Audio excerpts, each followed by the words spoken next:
Jangan biarkan mayat masuk ke dalam rumah.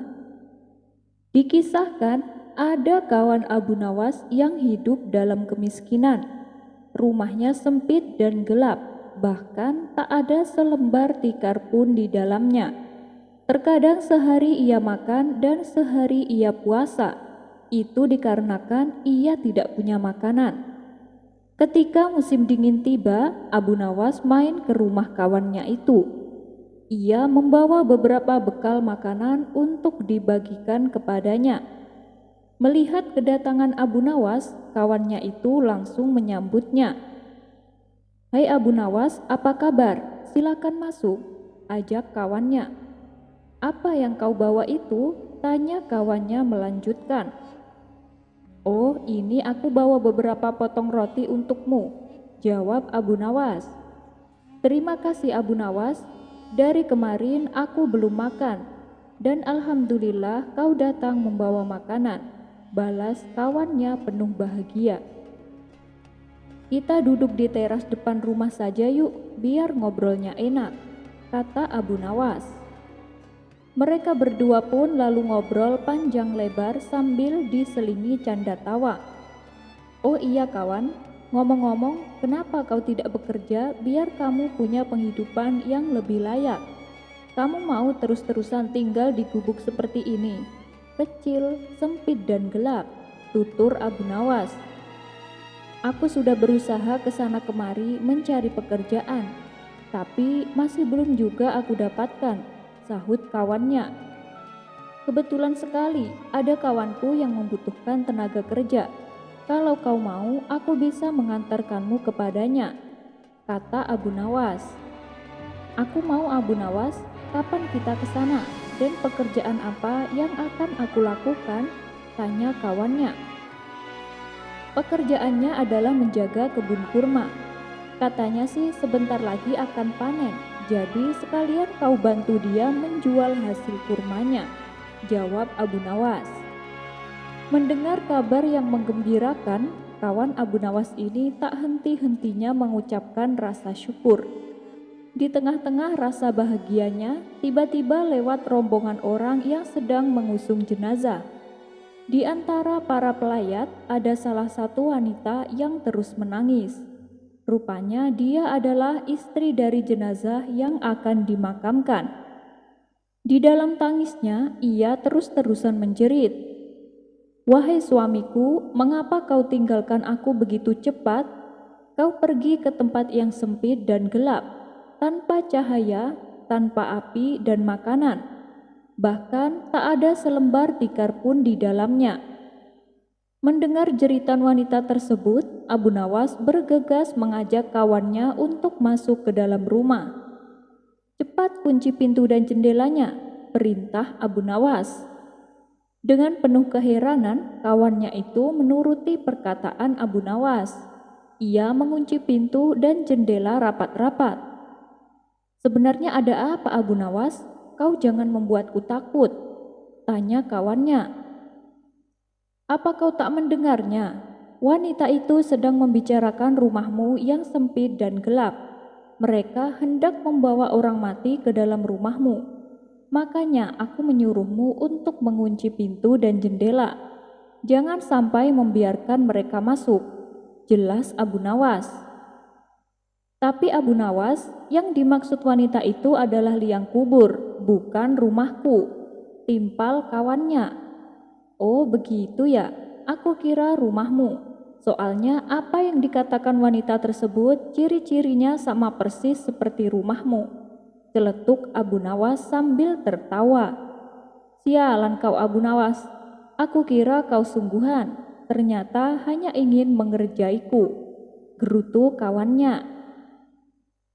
Kisah selanjutnya.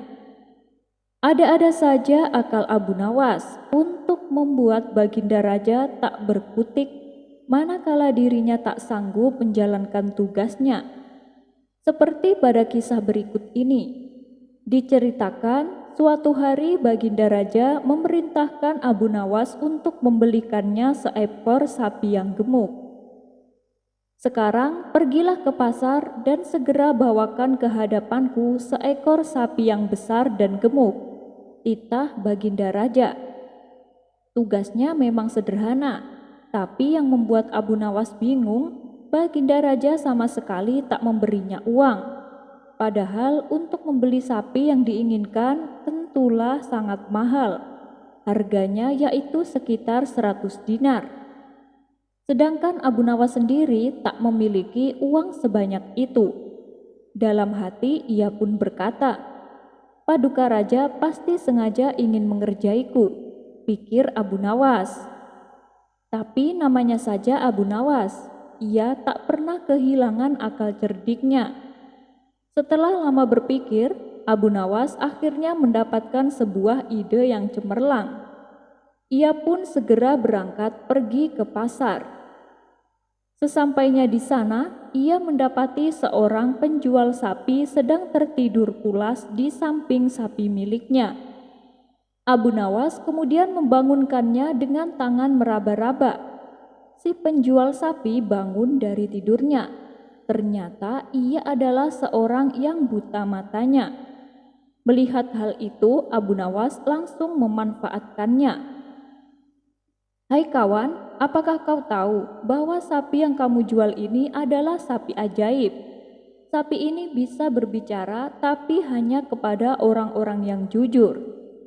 Mendengar perkataan Abu Nawas, si penjual sapi tak langsung percaya begitu saja.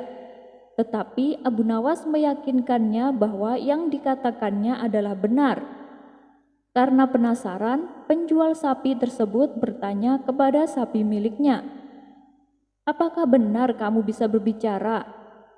Abu Nawas yang berpura-pura menjadi sapi menjawab, "Iya, saya bisa berbicara, tapi hanya kepada orang-orang yang jujur." Mendengar suara sapi, penjual itu terkejut dan bertanya, "Apakah ini benar suara sapi atau itu suaramu, Abu Nawas?" Abu Nawas menjawab, "Saya tidak bisa berbohong. Itu adalah suara sapimu. Itu berarti menandakan kamu adalah orang yang jujur." Mendapat sanjungan dari Abu Nawas, ia pun tersenyum dan mulai mempercayainya. "Jika kamu benar-benar bisa berbicara, beritahu saya, apakah harga yang pantas untukmu?" tanya si penjual kepada sapi miliknya. Dengan bersuara layaknya suara sapi, Abu Nawas menjawab, "Harga yang pantas untuk saya adalah 5 dinar." Mendengar itu, penjual tersebut langsung menawarkan sapinya dengan harga 5 dinar kepada Abu Nawas. Tentu saja Abu Nawas dengan senang hati menerimanya. Setelah berhasil memperoleh sapi dengan harga murah, Abu Nawas membawa sapinya ke istana dan mempersembahkannya kepada Baginda Raja. "Hei Abu Nawas, bagaimana kau bisa membeli sapi itu? Ini kan harganya mahal. Jangan-jangan kamu pinjam uang sama kawanmu?" tanya Baginda Raja. "Tidak Paduka, saya membelinya pakai uang saya sendiri," jawab Abu Nawas. "Lalu dari mana kau dapatkan uang sebanyak itu?" tanya Baginda Raja penasaran. "Saya membelinya dengan harga 5 dinar Paduka," jawab Abu Nawas. Spontan Baginda Raja terkejut. "Bagaimana bisa kau mendapatkan sapi yang begitu besar hanya dengan harga 5 dinar?" tanya Baginda Raja. Kemudian Abu Nawas menceritakan bagaimana caranya dia bisa membeli sapi dengan harga yang sangat murah. Seketika Baginda Raja tertawa terpingkal-pingkal mendengar cerita Abu Nawas tersebut. "Baiklah Abu Nawas, ini uang 200 dinar untukmu sebagai hadiah karena berhasil mendapatkan sapi yang besar," kata Baginda Raja. Setelah Abu Nawas menerima uangnya, ia segera kembali menemui penjual sapi yang buta itu. "Kawan, ini 100 dinar untuk bayar sapimu," kata Abu Nawas.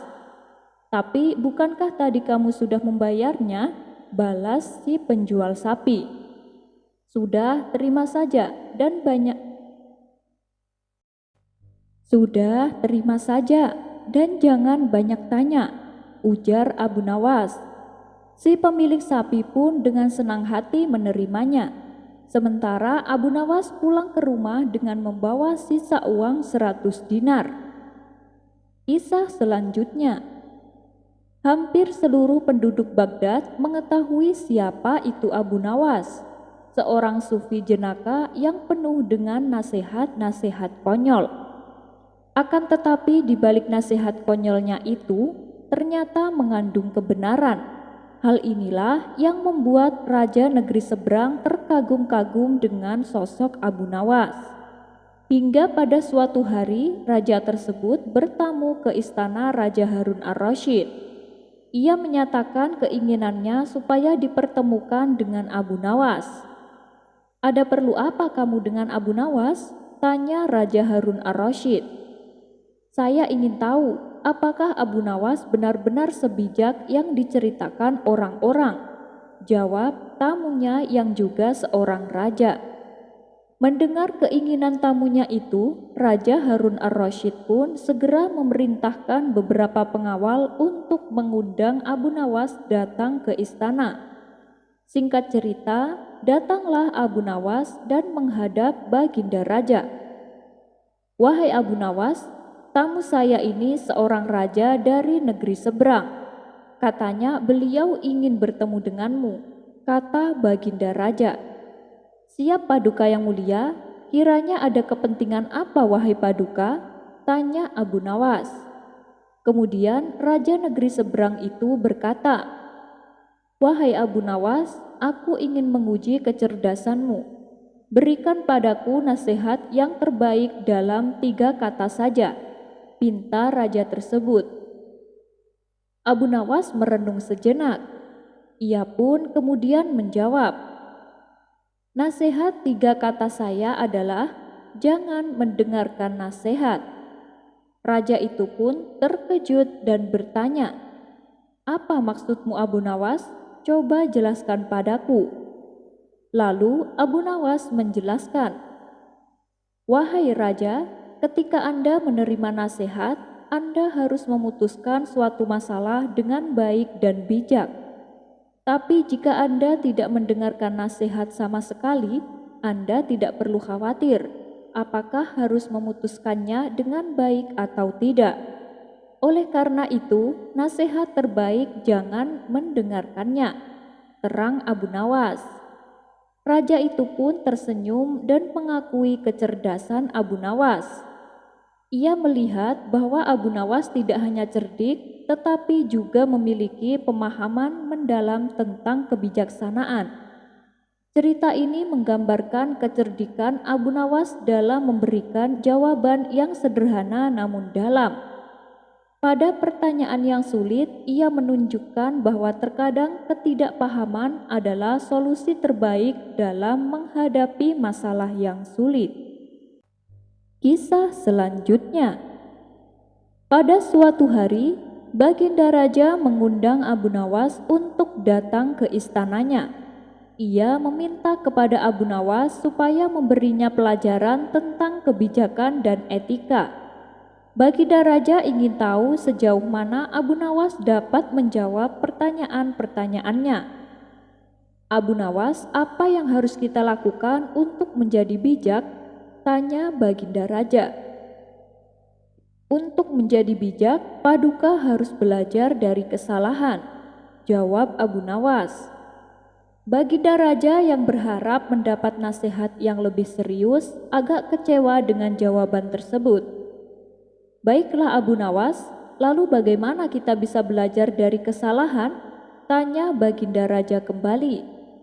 "Kita bisa belajar dari kesalahan dengan mengamati orang-orang bodoh dan tidak melakukan apa yang mereka lakukan," jawab Abu Nawas.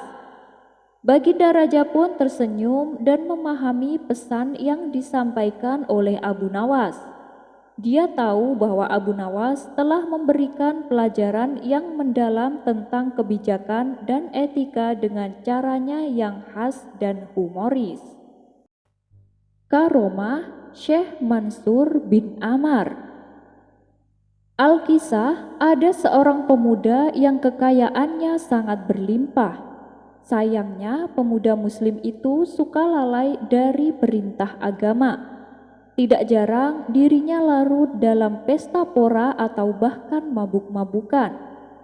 Pada suatu malam, si pemuda dan kawan-kawannya mengadakan sebuah pesta di rumahnya.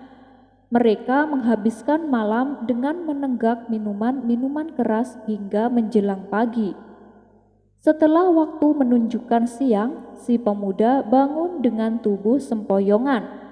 Ia berteriak memanggil budaknya, lalu ia memberikan uang 4 dinar dan menyuruh budaknya pergi ke pasar untuk membeli buah-buahan.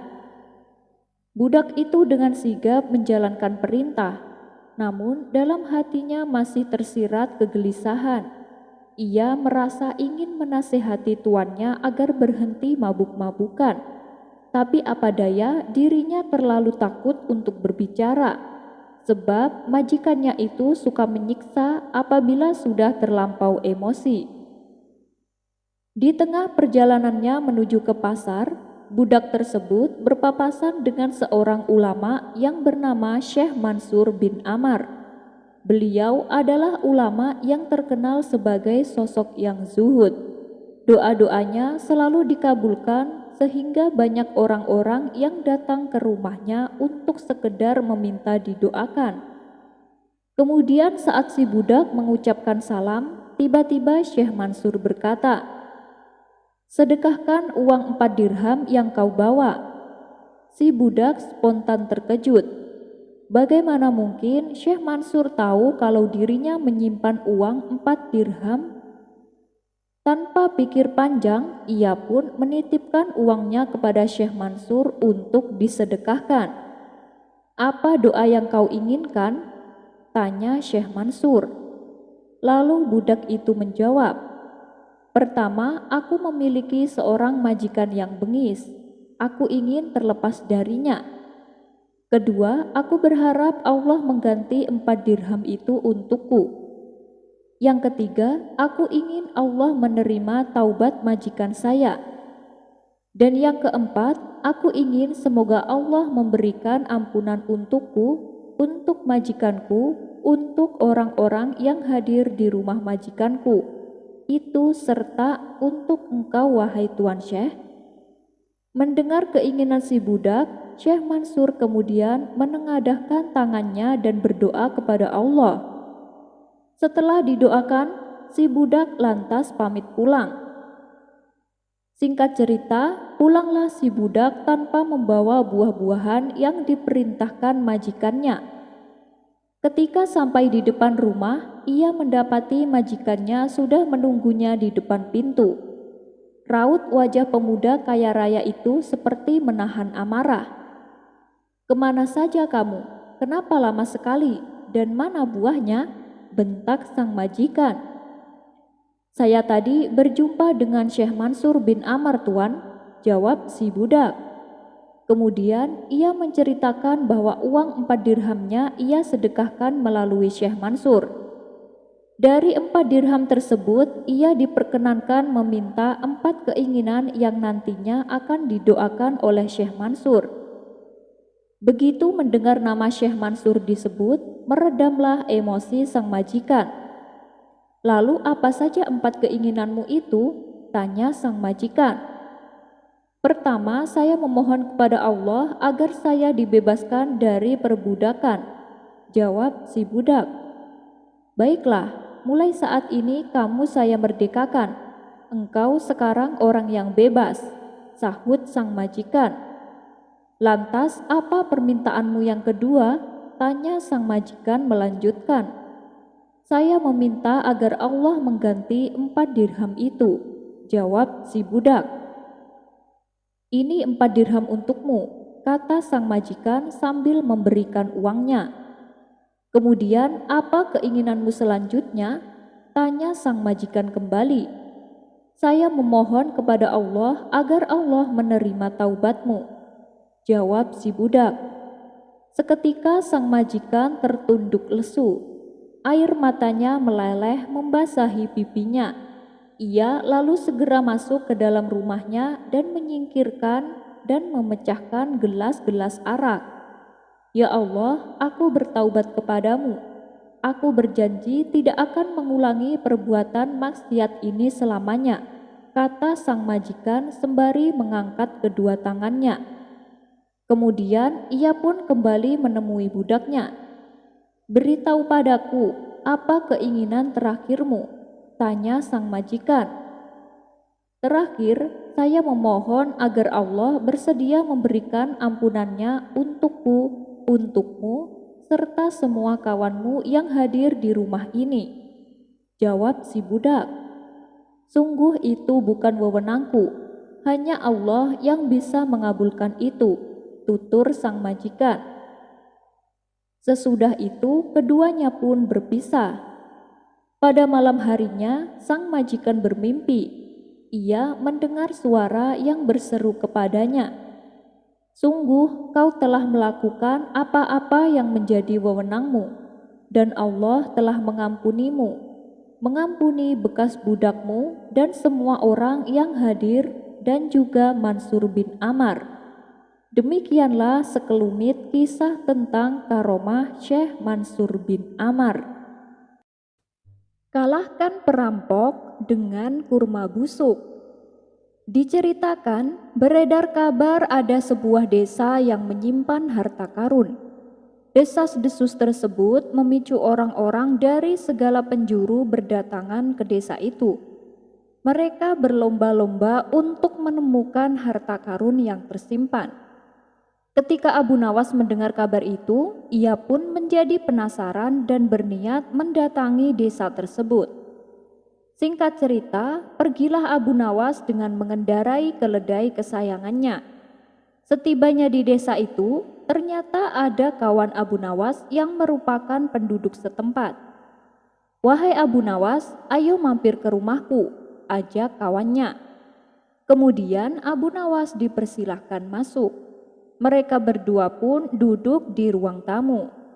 Kesempatan ini lalu digunakan Abu Nawas untuk bertanya tentang rumor yang beredar. "Apa benar di desamu terdapat harta karun?" tanya Abu Nawas. "Aku sendiri kurang yakin Abu Nawas, tapi anehnya banyak orang-orang luar berdatangan kemari dan itu sangat mengganggu ketentraman desa ini," jawab kawannya. "Kenapa memangnya?" tanya Abu Nawas. "Rata-rata mereka datang secara berkelompok. Berbagai tempat di desa ini yang sudah tertata rapi telah diacak-acak mereka hanya demi ambisi mendapatkan harta karun," jawab kawannya. "Jadi menurutmu harta karun itu memang tidak ada?"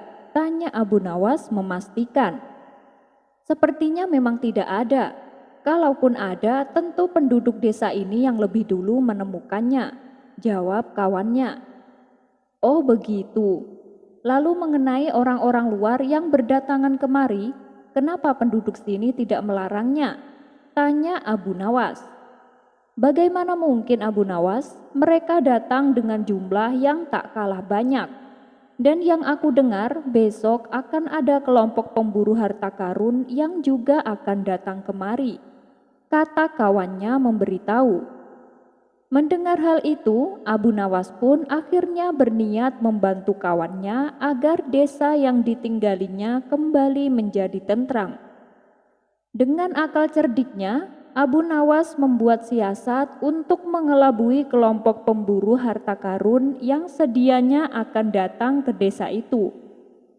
Dengan peralatan sederhana, Abu Nawas membuat petunjuk-petunjuk palsu yang mengarahkan para pemburu harta karun ke tempat-tempat yang tak masuk akal.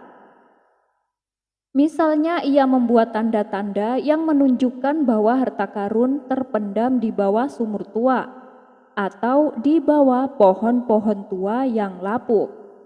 Hal ini ia lakukan agar mereka tidak merusak taman-taman desa yang sudah tertata rapi. Pada keesokan harinya, datanglah kelompok pemburu harta karun dengan jumlah yang lumayan banyak. Mereka yang percaya dengan petunjuk-petunjuk tersebut dengan penuh semangat mencarinya. Dan setelah mereka berusaha keras, mereka hanya mendapatkan kekecewaan karena harta karun yang mereka cari sama sekali tidak ditemukan. Sementara itu Abu Nawas dengan ceria mengamati dari kejauhan sambil menikmati pertunjukan yang ia buat sendiri. Ketika para pemburu harta karun menyerah, mereka pun akhirnya meninggalkan desa dan kini desa tersebut kembali tenang. Tapi ketenangan mereka tidak berlangsung lama. Beberapa hari kemudian, desa itu menjadi gempar oleh berita tentang akan kedatangan sekelompok penjahat yang juga akan mencari harta karun. Kelompok penjahat ini mengetahui bahwa petunjuk-petunjuk yang Abu Nawas buat adalah petunjuk palsu untuk mengelabui para pemburu sebelumnya. Abu Nawas sadar kalau dia dan penduduk desa dalam bahaya. Ia lalu mengumpulkan warga setempat untuk merencanakan siasat yang baru. Di hadapan mereka, Abu Nawas bertanya, "Di desa ini mana tempat yang paling angker?" Para warga menjawab, "Di gedung tua yang kosong. Di sana dihuni oleh jin yang sangat kejam, tempatnya di dekat sungai ujung desa." Abu Nawas kembali bertanya, "Apa yang bisa membuat jin itu mengamuk?" Mereka menjawab, "Buah kurma yang busuk. Apabila disebarkan di dalam gedung itu, dia pasti akan mengamuk, karena menurutnya itu adalah penghinaan bagi dirinya." "Oh baiklah," balas Abu Nawas. Kemudian Abu Nawas menyusun rencana selanjutnya. Setelah memberikan pengarahan, Abu Nawas merubah penampilannya layaknya seorang dukun sakti. Tak berselang lama, datanglah kelompok penjahat memasuki desa tersebut. Para penduduk pun mulai ketakutan. Lalu salah satu penjahat berteriak, "Wahai penduduk desa, kalau kalian tidak ada yang mengaku di mana harta karun itu berada, maka akan kami hancurkan desa kalian," ancam si penjahat. Dan sesuai arahan Abu Nawas, salah satu warga yang merupakan kawan Abu Nawas segera menghampiri kawanan penjahat itu. "Maafkan kami Tuan, kami sungguh sangat tidak tahu. Hanya satu orang yang tahu di mana keberadaan harta karun tersebut," kata kawan Abu Nawas. "Oh ya, siapa dia? Di mana orangnya?" tanya si penjahat. "Dia dukun sakti Tuan. Selama ini tidak ada orang luar yang berani menghadapinya," ujar kawan Abu Nawas. Maka diantarlah kawanan penjahat itu menuju rumah yang didiami Abu Nawas. Tibanya di sana, mereka langsung mendobrak pintu dan mendapati Abu Nawas yang terlihat seolah-olah sedang bersemedi. Sambil mengacungkan pedangnya, ketua penjahat itu berkata, "Hei orang tua bodoh, aku sama sekali tidak takut kepadamu. Beritahu aku di mana harta karun itu berada, atau aku tebas kepalamu dengan pedang ini," ancam ketua penjahat. Dengan penuh ketakutan dan tubuh gemetaran, Abu Nawas menjawab, "Letaknya di sebuah gedung tua di dekat sungai ujung desa. Tapi ada syaratnya, kalian harus menebarkan kurma busuk ini. Tanpa melakukan itu, mustahil harta karun bisa muncul." Ketua penjahat kembali berkata, "Bagus, kau telah memberitahu kami. Tapi kalau kau sampai berbohong, aku akan kembali ke sini untuk menebas batang lehermu," ancamnya. Kemudian mereka pun pergi menuju gedung tua dengan membawa kurma busuk yang telah Abu Nawas berikan. Ketika mereka memasuki gedung itu, kurma busuk yang dibawanya segera disebarkan ke seluruh ruangan. Tiba-tiba pintu gedung tertutup rapat yang membuat para penjahat terkurung di dalamnya. Bersamaan dengan itu, jin penghuni gedung tersebut muncul di hadapan mereka dengan wujud menyeramkan. Sontak mereka berteriak ketakutan. Mereka pun berusaha menyelamatkan diri dengan mendobrak pintu yang terkunci. Tapi naas, mereka semua tewas mengenaskan dibantai oleh jin penghuni gedung tua. Semenjak tersiar kabar tentang tewasnya kawanan penjahat, orang-orang luar yang biasanya berdatangan mencari harta karun, kini tak ada lagi yang berani. Desa tersebut pun sekarang menjadi tenang tanpa ada gangguan kedatangan orang-orang luar. Lolos dari fitnah Abu Jahil. Dikisahkan, suatu hari Abu Jahil dan kawannya kedapatan mabuk minuman keras di pinggir jalan. Beberapa prajurit kerajaan langsung menangkapnya dan dibawa ke hadapan Baginda Raja.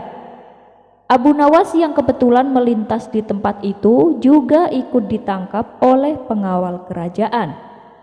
Mereka mengira Abu Nawas itu bagian dari tongkrongan Abu Jahil. "Hei, ada apa ini? Kenapa saya tiba-tiba ditangkap?" protes Abu Nawas. "Sudah, pokoknya kamu harus ikut kami. Kalau kamu mau membela diri, silakan katakan di pengadilan," jawab si pengawal. Singkat cerita, ketiganya pun dibawa ke istana dan dihadapkan kepada Baginda Raja. Melihat pengawalnya menangkap Abu Jahil dan kawannya juga Abu Nawas, membuat Baginda Raja terkejut. "Hei pengawal, kenapa kalian menangkap mereka?" tanya Baginda Raja. "Ampun Paduka yang mulia, mereka bertiga telah melakukan kesalahan Paduka," jawab para pengawal. "Kesalahan? Kesalahan apa yang mereka lakukan?" tanya Baginda Raja kembali. "Kami mendapati mereka sedang mabuk-mabukan di pinggir jalan Paduka, lalu kami langsung menangkapnya dan membawanya kemari," jawab para pengawal. "Oh, kalau gitu kita bawa mereka ke ruang pengadilan," balas Baginda Raja. Setelah di ruang pengadilan, ketiga orang ini ditanya oleh Baginda Raja. "Apa benar yang dikatakan pengawalku? Kalian bertiga kedapatan mabuk minuman keras." Dengan wajah ketakutan, Abu Jahil berkata, Benar Paduka yang mulia," jawab Abu Jahil. "Kamu juga Abu Nawas, kenapa kamu selalu saja bikin masalah?" tanya Baginda Raja. Mendengar itu, Abu Nawas tak terima dengan tuduhan tersebut. "Ampun Paduka yang mulia, Abu Jahil dan kawannya memang mabuk-mabukan, tapi saya tidak bersama mereka. Jadi waktu itu saya hanya kebetulan melintas di tempat itu Paduka, tapi saya malah ikut ditangkap," kata Abu Nawas membela diri. Untuk membuktikan ucapan Abu Nawas, Baginda Raja lalu mendekati mereka bertiga. Seketika Baginda Raja mencium bau aroma minuman keras dari mulut Abu Jahil dan kawannya. Sedangkan mulut Abu Nawas malah tercium bau jengkol. "Dari kalian bertiga, hanya Abu Nawaslah yang tidak bau minuman keras. Jadi Abu Nawas saya bebaskan," tutur Baginda Raja. Abu Jahil yang memang tak suka dengan Abu Nawas, tak ingin menyia-nyiakan kesempatan untuk memfitnah Abu Nawas. Ia ingin supaya Abu Nawas juga ikut dihukum serta bersamanya. "Paduka yang mulia, Abu Nawas memang tidak ikut minum, tapi dialah yang membelikan kami minuman keras Paduka," kata Abu Jahil. "Woi Abu Jahil, kamu jangan fitnah," teriak Abu Nawas emosi. "Kalau Paduka tidak percaya, tanya saja sama kawanku ini," timpal Abu Jahil sambil memberi kode kepada kawannya supaya mengiyakan ucapannya. "Benar Paduka yang mulia, Abu Nawas yang membelikan kami minuman keras," timpal kawan Abu Jahil. "Kalian berdua sekongkol untuk memfitnah aku ya?" bentak Abu Nawas bertambah emosi. Melihat perdebatan mereka bertiga, Baginda Raja pun melerainya. Sudah. Hei Abu Nawas, apa benar yang dikatakan Abu Jahil? Tanya Baginda Raja. Demi Allah Paduka yang mulia, yang dikatakan Abu Jahil itu fitnah, jawab Abu Nawas. Mendengar pembelaan Abu Nawas tersebut, Baginda Raja percaya betul bahwa Abu Nawas memang tidak bersalah. Tapi untuk kali ini Baginda Raja berpura-pura tidak tahu. Beliau sengaja ingin menguji Abu Nawas. Bagaimana caranya ia bisa lolos dari hukuman yang akan ia hadapi. Hei Abu Nawas, kamu itu gak bisa mengelak, karena mereka berdua telah bersaksi bahwa kamulah yang membelikan mereka minuman keras. Maka dari itu kamu juga harus ikut dihukum, kata Baginda Raja memutuskan. Mendengar keputusan tersebut, Abu Jahil girang bukan kepalang. Rasain kamu Abu Nawas, kamu akan merasakan hukuman seperti kami, kata Abu Jahil dalam hati. Baginda Raja lalu memberikan hukuman masing-masing 50 cambukan di punggung. Sementara Abu Nawas hanya bisa pasrah atas hukuman yang akan ia terima. Sebelum kalian bertiga dihukum, masing-masing dari kalian saya beri satu permintaan. Silahkan sebutkan permintaan kalian, ucap Baginda Raja. Ampun Paduka yang mulia, saya minta punggung belakang saya diikat satu bantal, pinta kawan Abu Jahil. Baik, saya turuti permintaanmu. Saya akan bawakan 3 bantal untuk kalian bertiga, balas Baginda Raja. Maka diikatlah satu bantal di punggungnya kawan Abu Jahil, dan hukuman pun mulai dilaksanakan. Karena saking kerasnya cambukan, baru 10 kali tali terlepas bersama bantalnya. Punggung kawan Abu Jahil menjadi sasaran cambukan selanjutnya. Ia pun berteriak kesakitan dan akhirnya pingsan setelah 50 kali cambukan. Kini giliran Abu Jahil yang akan mendapatkan hukuman. Sejenak Abu Jahil terdiam. Aku akan minta 2 bantal sekaligus supaya Abu Nawas tidak kebagian, pikir Abu Jahil. Ampun Paduka yang mulia, saya minta punggung saya diikat 2 bantal dan harus diikat dengan kencang Paduka, pinta Abu Jahil. Baginda Raja pun mengabulkannya. Ketika hukumannya mulai dilaksanakan, Abu Jahil merasa senang karena tubuhnya tidak kesakitan dan tidak mengalami luka-luka. Hingga sampai 50 cambukan selesai, kedua bantal tersebut masih terikat dengan kencang di punggungnya. Hukuman untuk Abu Jahil pun berakhir. Ia tersenyum puas karena tidak merasakan sakit sama sekali. Dan sekarang giliran Abu Nawas. Ia juga ditawari satu permintaan oleh Baginda Raja. Apa permintaanmu Abu Nawas? Tanya Baginda Raja. Awalnya ia ingin meminta punggungnya diikat bantal, tapi ketiga bantal tersebut sudah robek dan rusak. Namun tiba-tiba terlintas di benaknya sebuah ide yang konyol. Apapun permintaan saya, apakah Paduka akan mengabulkannya? Tanya Abu Nawas memastikan. Tentu saja aku akan mengabulkannya, asalkan kamu jangan minta dibebaskan dari hukuman, jawab Baginda Raja. Tapi Paduka, gimana kalau ternyata Abu Jahil tidak setuju dengan permintaanku? Tanya Abu Nawas kembali. Hei Abu Nawas, aku yang berhak menentukan, bukan Abu Jahil, tegas Baginda Raja. Mendengar perkataan Abu Nawas, dengan nada meledek Abu Jahil berkata, terserah kamu Abu Nawas, untuk apa aku protes? Kata Abu Jahil sambil tertawa. Nah, kamu dengar sendiri kan Abu Nawas, Abu Jahil tidak keberatan dengan permintaanmu, kata Baginda Raja. Sekarang sebutkan apa permintaanmu, tanya Baginda Raja melanjutkan. Saya minta Abu Jahil diikat dengan kencang di punggung saya Paduka, pinta Abu Nawas. Mendengar itu Abu Jahil terkejut bukan main.